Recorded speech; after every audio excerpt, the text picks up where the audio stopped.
Leanne, I am just thrilled to see your face, to see that radiant smile. Philip, you look like you're holding up as well, too, considering everything that your family has been through. Leanne, you had 7 surgeries, hours of occupational therapy, and that is not the most harrowing part of what you endured.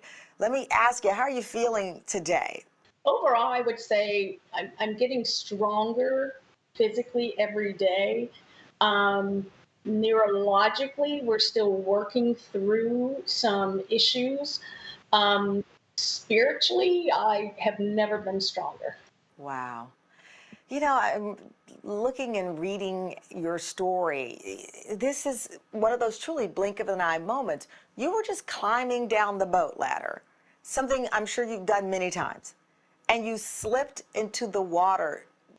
I climbed down the ladder. I remember flashes, right? But I remember climbing up, losing my balance, and start going, falling this way. And as I went under the water, I just remember the harder I tried to swim backwards, the more I was getting sucked in, and the bubbles were just coming at me very fast. And I remember thinking, this is not good. Philip, do you remember the first moment that you realized that this was as bad as it turned out to be? Yes, I had seen her go under the water and not reappear very quickly. And so my daughter was actually swimming around the back of the boat and started yelling for help to get her out. And as I walked, I was in the boat, walked to the back of the boat. I could see her body basically floating or hovering and motionless. And then the rescue began from there. You raced the boat back to the dock. You mentioned your daughter Chelsea was trying to resuscitate her mom, and there happened to be a doctor on vacation nearby that was able to help. What did that help mean as far as getting her, Leanne, the immediate attention that she needed? When we did get Leanne back in the boat, it took us 3 attempts to get her in the boat. My first thought, there's no way that we got this done in the right amount of time.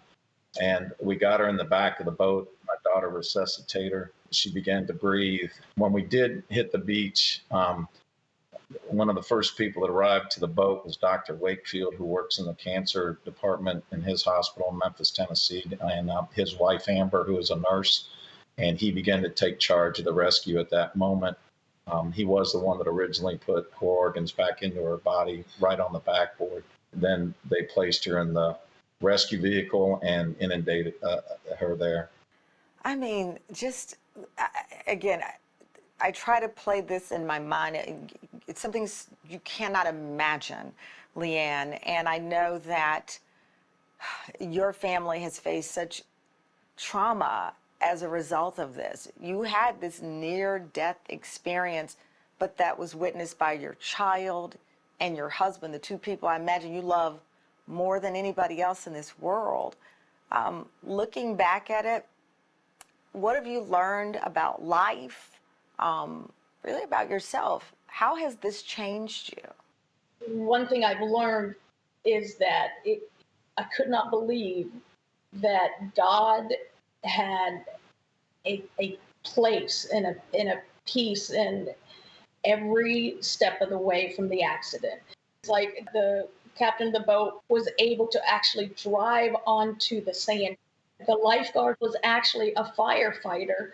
And then Dr. Wakefield and his wife, Amber, God placed him there. Carl, our son, he works at the dock. As soon as the helicopter took off, Carl was able to pick up these guys to head to the hospital.